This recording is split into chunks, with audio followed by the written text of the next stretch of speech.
NgokukaMarku 14. Emva kwezinsuku ezimbili kwaba khona iPhasika nomkhosi weSinkwa esingenamvubelo. Abaphristi abakhulu nababhali bafuna isu lokumbamba ngobuqili bambulale. Ngakho bathi, makungabi ngomkhosi, kungaze kube khona isiyaluyalu esizweni. Kwathi eseBethaniya endlini kaSimoni owayenochoko, ehlezi ekudleni, kwafika owesifazane ephethe umfuma we-alabaste wamafutha enadi lodwa elibiza kakhulu, wachoboza umfuma wathela amafutha ekhanda lakhe. Kepha kwakukhona abanye abakhuluma bodwa ngokuthukuthela, bethi, kwenzelweni lokho kuchithwa kwamafutha na? Ngokuba lawa mafutha ethengisiwe ngawodenariyu abangaphezu kwama300, kwaphiwa abampofu. Bamthukuthelela kakhulu. Kepha uJesu wathi, myekeni, nimhluphelani na? Usebenzile umsebenzi omuhle kimi. Ngokuba abampofu ninabo njalo, nanini, uma nithanda, ningabenzela okuhle, kepha mina aninami njalo. Wenzile abengakwenza, wandulele ukuwugcobela umzimba wami ukumbelwa. Ngiqinisile ngithi kini, nomaphi lapho liyakushunyayelwa khona ivangeli ezweni lonke, kuyakukhulunywa nangalokho akwenzileyo, kube yisikhumbuzo ngaye. UJuda Iskariyote, omunye wabayi-12, wayeseya kubaphristi abakhulu ukuba amkhaphele kubo. Sebezwile bathokoza, bathembisa ukumnika imali. Wayesefuna ithuba lokumkhaphela.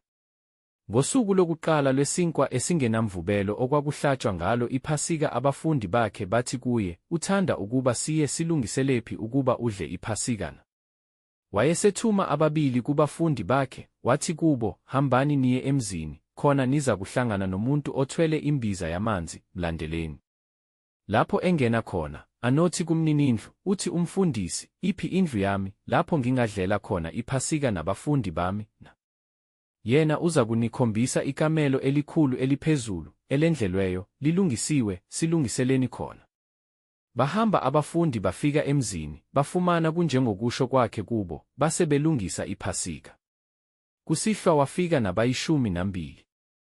Sebehlezi ekudleni, uJesu wathi, ngiqinisile ngithi kini, omunye kini, odla nami, uza kungikhaphela. Baqala ukudabuka, bathi kuye ngamunye, kungaba yimi na? Wathi kubo, ngomunye wabayi-12, okha kanye nami esitsheni.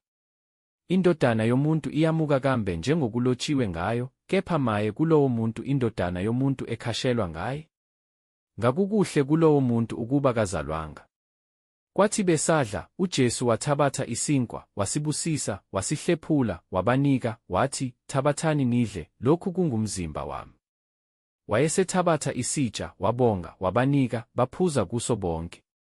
Wathi kubo, lokhu kuyigazi lami lesivumelwano elithululwa ngenxa yabaningi. Ngiqinisile ngithi kini, angisayikuphuza okwesithelo somvini, kuze kufike lolo suku engiyakusiphuza ngalo sisisha embusweni kaNkulunkulu. Kwathi sebehlabelele igama lokubonga, baphuma baya entabeni yeminqumo. UJesu wathi kubo, nonke niza kukhubeka, ngokuba kulotshiwe ukuthi, ngiyakushaya umalusi izimvu zihlakazeke. Kepha emva kokuvuswa kwami ngiyakunandulela ukuya eGalile. UPetru wathi kuye, noma beyakukhubeka bonke, hayi mina. UJesu wathi kuye, ngiqinisile ngithi kuwe, namhlanje ngalobu busuku, lingakakhali kabili iqhude, uza kungiphika kathathu. Kepha waqinisa ngamandla, wathi, noma ngingaze ngife nawe, angisoze ngakuphika. Basho njalo bonke. Bafika endaweni ethiwa iGetsemane, wathi kubafundi bakhe, hlalani lapha, ngisaya kukhuleka. Wathatha oPetru noJakobe noJohane, waqala ukuba novalo nosizi. Wathi kubo, umphefumulo wami ulusizi kakhulu kuze kube sekufeni, hlalani lapha, nilinde. Waqhubeka ingxosana, wawa phansi, wakhuleka ukuba, uma kungenzeka, kudlule kuye lo mzuzu. Wathi, Baba, konke kungenzeka kuwe, ake ususe kimi lesi sitsha, kepha kungabi njengokuba ngithanda mina, kodwa njengokuba uthanda wena. Wayeseza, wabafumana belele, wathi kuPetru, Simoni, ulele na? Ubungelinde ihora libe linye na? Lindani, nikhuleke ukuba ningangeni ekulingweni, umoya uyavuma, kepha inyama ibuthakathaka. Wabuye wasuka waya kukhuleka, esho lona lelo zwi. Esebuya futhi wabafumana belele, ngokuba amehlo abo ayenzima, babengazi ukuthi baza kumphendula ngokuthini. Weza ngokwesithathu wathi kubo, "Nisalele namanje niphumula. Kwanele, ihora lifikile, bhekani, iNdodana yoMuntu isiyakhashelwa ezandleni zezoni. Sukumani sihambe. Bhekani, ongikhaphelayo usesondele." Khona masinyane esakhuluma, kwafika uJuda, omunye wabayi-12, enesixuku esinezinkemba nezinduku, sivela kubaphristi abakhulu nababhali namalunga. Kepha omkhaphelayo wayebanike isiboniso sokuthi, "Lowo engiyakumanga, nguye, mbambeni, nihambe naye, nimqinise." Esefikile wasondela kuye masinyane, wathi, "Rabi." Wamanga. Base bembeka izandla, bambamba. Omunye kwababemi khona wahosha inkemba, wayigenxa inceku yomphristi omkhulu, wayinquma indlebe. UJesu wathatha wathi kubo, "Niphumile kungathi nize kumphangi, niphethe izinkemba nezinduku ukungibamba. Benginani imihla ngemihla ethempelini ngifundisa, anangibamba, kepha ngakugcwaliseka imibhalo." Bamshiya bonke, babaleka. Insizwa ethile yamlandela yembethe indwangu nje emzimbeni, bayibamba. Yayisiyishiya indwangu, yabaleka ze. Base bemusa uJesu kumphristi omkhulu, kwabuthana bonke abaphristi abakhulu namalunga nababhali. UPetru wamlandela ekude, waze wangena egcekeni lomphristi omkhulu, wayehlezi kanye nezikhonzi otha umlilo. Abaphristi abakhulu nomphakathi wonke bafuna ubufakazi ngoJesu ukuba bambulale, kepha ababufumananga.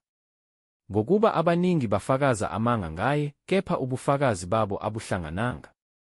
Kwasukuma abathile, bafakaza amanga ngaye, bathi, "Thina simzwile ethi, ngiyakulidiliza leli thempeli elenziwe ngezandla, ngakhe ngezinsuku ezintathu elinye elingenziwe ngezandla." Nakuba kunjalo ubufakazi babo abuhlangananga. Kwase kusukuma umphristi omkhulu phakathi kwabo, wambuza uJesu, wathi, "Awuphenduli lutho na? Kuyini abakufakaza ngawe labana?" Kepha wathula, akaphendula lutho. Umphristi omkhulu wabuye wambuza, wathi kuye, "UnguKristu, indodana yobongekayo na?" Wathi uJesu, "Nginguye." "Niyakubona indodana yomuntu ihlezi ngakwesokunene samandla, iza ngamafu ezulu." Khona umphristi omkhulu wakhebhula izingubo zakhe, wathi, "Sisaswelelani ofakazi na? Senikuzwile ukuhlambalaza, nithini na?" Bamlahla bonke ngokuthi ufanele ukufa. Abanye base beqala ukumkhafulela ngamathe nokumgubuzela ubuso nokumdushuza, bathi kuye, "Profetha." Nezikhonzi zamthatha zamukula. UPetru esesegcekeni ngaphansi, kwafika enye yamantombazana omphristi omkhulu, yambona uPetru otha, yambheka, yathi, "Nawe ubunoJesu waseNazaretha." Kepha waphika wathi, "Angikwazi, yebo, angikuzwisisi okushoyo." Waphumela enkundleni, lakhala iqhude. Intombazana imbona yabuye yaqala ukusho kwababemi khona ukuthi, "Lona ungomunye wabo." Kepha waphinda waphika. Emva kwesikhashana futhi ababemi khona bathi kuPetru, "Nempela ungomunye wabo, ngokuba ungowaseGalile." Wayeseqala ukuthuka nokufunga, ethi, "Angimazi lowo muntu enikhuluma ngaye." Lase likhala masinyane iqhude ngokwesibili. UPetru wayesekhumbula izwi abelishilo kuye uJesu lokuthi, "Iqhude lingakakhali kabili, uza kungiphika kathathu." Wakhala nokukhala izinyembezi.